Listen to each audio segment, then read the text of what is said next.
ते डॉक्टर बरं येतीलच आणि त्या आई बाबा मी निघते. कुठे चाललीस तू जानू? बाबा हो असं काय करताय? आज इंटरव्ह्यू आहे ना माझा, विसरलात? नाही आहे लक्षात आहे पण जरा काहीतरी डोक्यात वेगळं चाललं होतं. तू जरा बसशील एक 5 मिनिटं? ये ना, बस ना. ये बस. का हो काय झालं? नाही काही नाही, बस बस बस. जानू एक थोडा वेळ थांबशील तर बरं होईल का? का हो? डॉक्टर येणार आहेत. डॉक्टर? हां. का कोणाला काय झालंय? कोणाला बरं नाहीये? नाही काळजी नको करूस. म्हणजे असं काही फार सिरियस नाही ग. तुझ्याचसाठी येणार आहेत. माझ्यासाठी?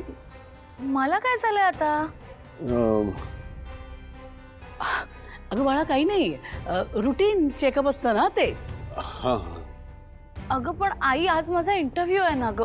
बघ जानू, हो आल्यास डॉक्टर. बाबा. या डॉक्टर या ना, आई. बसा या. 2 मिनिटं का होईल लगेच. चेकअपला जास्त वेळ लागणार नाही.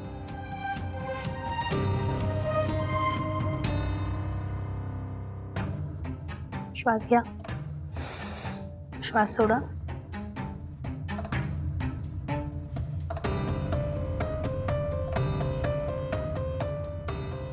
कसं वाटतंय तुम्हाला? ठीक.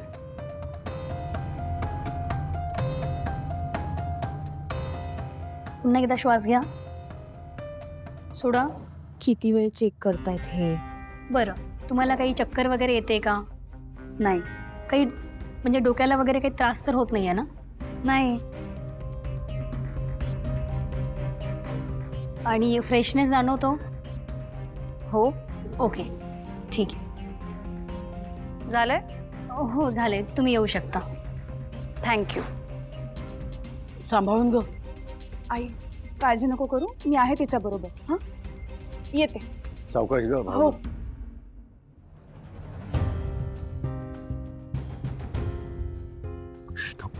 डॉक्टर थांब जरा थांब. जाऊ दे. डॉक्टर आमच्या जानूला कशी येते आता?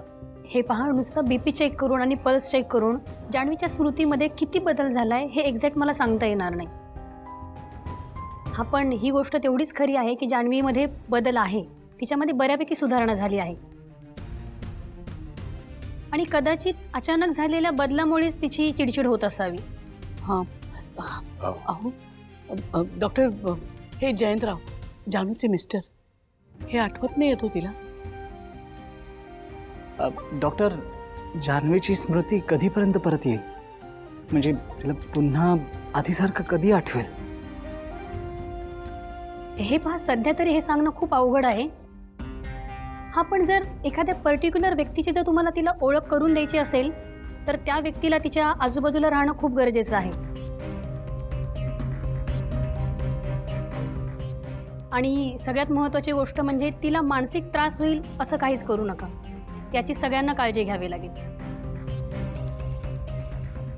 बरं ठीक आहे डॉक्टर. तिला याचा काही त्रास तर होणार नाही ना? तसं काही सांगता येणार नाही. हा पण आपल्याला तिच्या कलाने घ्यावं लागेल आणि तिला मानसिक त्रास होणार नाही याची काळजी घ्यावी लागेल. पुन्हा मी चेकअपसाठी येईलच, तेव्हा आपण तिच्या काही टेस्ट करूयात आणि त्याचे रिपोर्ट्स आल्यानंतर पिक्चर अजून क्लिअर होईल.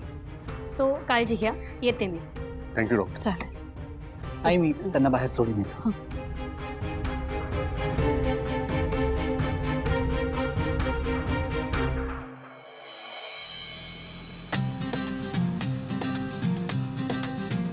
ताई, मला नाही आई बाबांचं पण काही कळत नाहीये. काय गरज होती डॉक्टरांना चेकअपला बोलवण्याची? आता एकदम बरी झाली अगं मी. जानू काळजी वाटते ना त्यांना तुझी. आणि एवढं काय झालं ग चेकअप केलं तर? काही नुकसान तर नाहीये ना? अगं हो, नुकसान नाहीये पण म्हणजे आजारी असल्यासारखं वाटतं. बापरे, काय गं ताई, काय झालं? नाही काही नाही, उभी राहा, बोल ना. अगं अचानक अशी बापरे का म्हणालीस? मग काही दिसलं का बाहेर? काही नाही, बाहेर काय दिसणार आहे जानू? बाहेर काहीच नाही. तू बोल ना, माझं लक्ष आहे तुझ्याकडे. अगं मी म्हणत होते की उगाच आजारी असल्यासारखं वाटतं आणि आई बाबा पण ना उगाच एवढी काळजी करतात.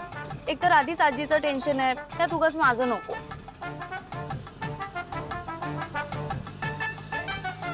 ताई कुठे आहे लक्ष तुझं?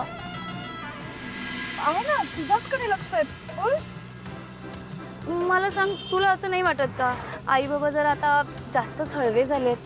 हो वाटतंय ना.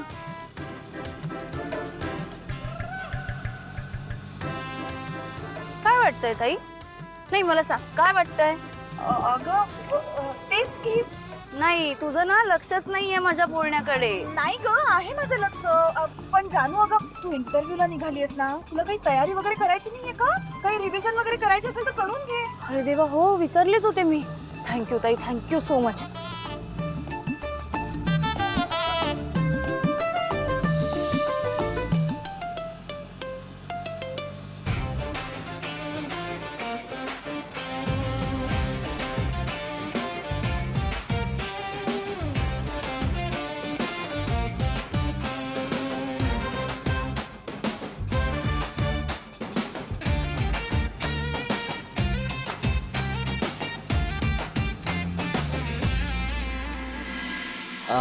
Thank you so much doctor. तुम्ही अगदी मी सांगितल्याप्रमाणेच बोललात. आता तुमच्या हेल्पमुळे मला जानूच्या जवळ राहता येईल. येस मिस्टर कानेटकर, पण एक गोष्ट लक्षात ठेवा, तुम्हाला खूप काळजी घ्यावी लागेल, कारण तुमची एक चूकसुद्धा पेशंटच्या अंगाशी येऊ शकते, आणि जर असं झालंच तर तुम्हाला खूप मागात पडेल. डोंट वरी डॉक्टर, मी असं काही होऊ देणार नाही.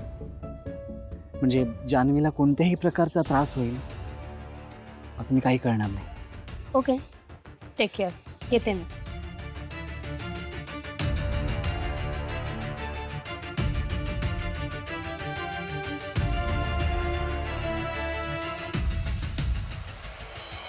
अरे देवा, काय चाललंय या घरात? खरंच काही कळत नाही. या घरातला खर्च कमी व्हावा म्हणून एक एक माणूस या घरातून कमी करत होतो.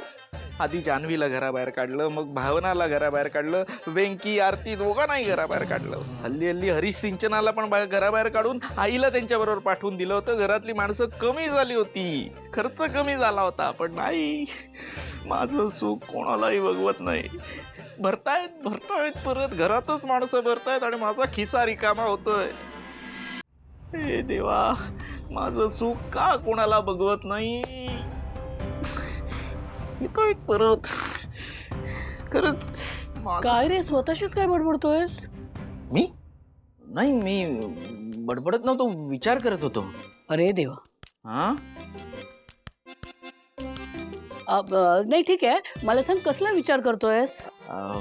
हाच विचार करत होतो की जानू इंटरव्ह्यूला गेली आहे ना. हो. जानू इंटरव्ह्यूला गेली आहे? हो. अगं होला हो काय करतेस? जानूच्या होला हो करायचंय, माझ्या नाही.